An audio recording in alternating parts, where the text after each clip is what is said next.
உங்க விருப்பப்படி life partner கிடைக்கணும்னா கீழே இருக்கிற லிங்கை கிளிக் பண்ணுங்க. உடனடியா ஃப்ரீயா ரெஜிஸ்டர் பண்ணுங்க.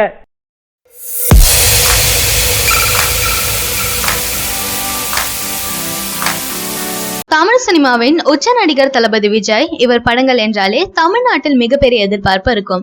அதே போல இவரின் படங்களுக்கு பல பிரச்சனைகள் அடிக்கடி வந்து கொண்டுதான் இருக்கு. சமீப காலமாக இவரின் படங்களுக்கு படத்தின் பூஜையில் இருந்தே தொடங்குது. கடைசியாக அவர் நடித்து வெளியான படம் சர்க்கார். இந்த படத்திற்கு மிகப்பெரிய வரவேற்பு கிடைச்சிருந்தது. இந்த படம் நடப்பு கால அரசியலையும் தேர்தலில் மக்களுக்கான உரிமையையும் பற்றி மிக அழுத்தமா பேசியிருந்தது. இந்த படத்திற்கும் மிகப்பெரிய பிரச்சனை எழுந்தது. அதுவும் கதை திருட்டு பிரச்சனை தான். சர்க்கார் படத்தின் கதை என்னுடையது என்று வருண் என்பவர் நீதிமன்றத்துல வழக்கு தொடர்ந்திருந்தாரு. தென்னிந்திய எழுத்தாளர் சங்கமும் விசாரித்து வருணுக்கு ஆதரவு தெரிவிச்சிருந்தாங்க. இந்த கதையை நான் ஏற்கனவே செங்கோல் என்ற கதையில் உருவாக்கியுள்ளேன்னும் அதை ஏற்கனவே பதிவு செய்து விட்டேன் என்று எழுத்தாளர் சங்கத்துல புகார் செஞ்சிருந்தாரு. அதனை விசாரித்த எழுத்தாளர் சங்கம் கதை இவருடையதுதான் என்று அறிக்கை வெளியிட்டிருக்காங்க. பின்னர் நீதிமன்றத்திற்கு இந்த பிரச்சனை எடுத்து செல்லப்பட்டது.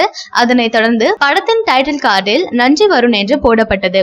ஆனால் முருகதாஸ் கதை என்னுடையதுதான் என்று கடைசி வரை தனது முடிவை மாற்றிக்கொள்ளவே இல்லை. பிறகு இந்த செங்கோல் படத்தை விஜய்க்கு பரிசளிக்கிறேன் என்று சொல்லியிருந்தாரு வருண். இதற்கு முன்னரே பல பிரச்சனைகளும் விஜய் படத்திற்கு வந்திருக்கு. அதே கதை பிரச்சனை கத்தி படத்திற்கும் இருந்து வந்தது. அட்லி இயக்கத்துல தளபதி விஜய் தனது 63வது படத்துல நடிச்சிட்டு இருக்காரு. இந்த படம் விளையாட்டு சம்பந்தமான படம் என்று ஏற்கனவே பல தகவல்கள் வெளியாகி இருக்கு. இதற்கு முன் அட்லி இயக்கத்துல விஜய் நடித்த மெர்சல் திரைப்படத்திற்கும் பல பிரச்சனைகள் வந்தது.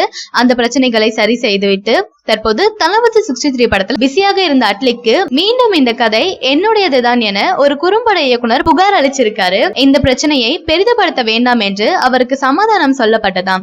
இதனை ஒரு பேட்டியில செல்வா தெரிவிச்சிருந்தாரு. அட்லிக்கு ஆரம்ப காலத்திலிருந்தே அவரது படங்களுக்கு கதை பிரச்சனை இருந்துட்டு இருக்கு. இவர் பல படங்கள்ல இன்ஸ்பயர் ஆகி இவரது படங்கள் வெளியாகிட்டு இருக்கு என்ற குற்றச்சாட்டு அவர் மீது தொடர்ந்து இருந்து கொண்டேதான் இருக்கு. தளபதி 63 படத்தின் கதை என்னுடையதுதான் என்று புகார் அளித்துள்ள செல்வா ஏற்கனவே 2 தயாரிப்பாளரிடம் இந்த கதையை கூறியிருக்காராம்.